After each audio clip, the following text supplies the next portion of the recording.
Hi everyone, in front of me I've got REALME Narzo N61 and let me share with you how to add the photo to a contact in this device.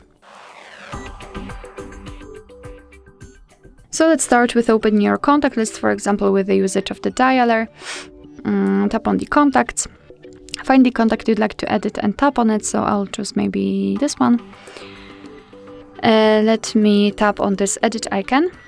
And here let me quickly remove the photo, so this is what you will see after entering the contact without any kind of photo assigned. So we have to tap on add picture or simply the circle, and we've got 3 different categories from which we can choose the picture from. And the device photos, where we've got the camera, you can tap on it and your device will open the camera app.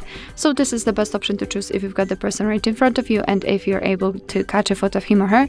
You can choose the gallery, so previously made or downloaded photos, Google Photos, those are backed up from your Google account, and illustrations, which are free of charge.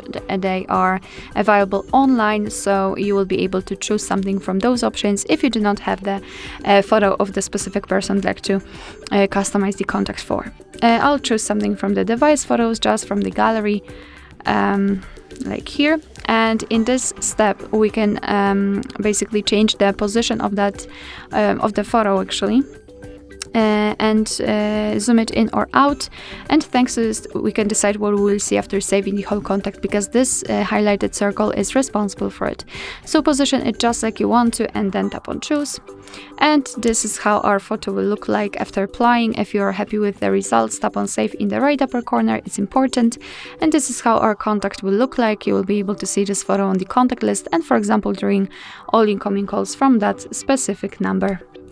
Alright, so that will be all. Thank you so much for watching. I hope that this video was helpful, and if it was, please hit the subscribe button and leave the thumbs up.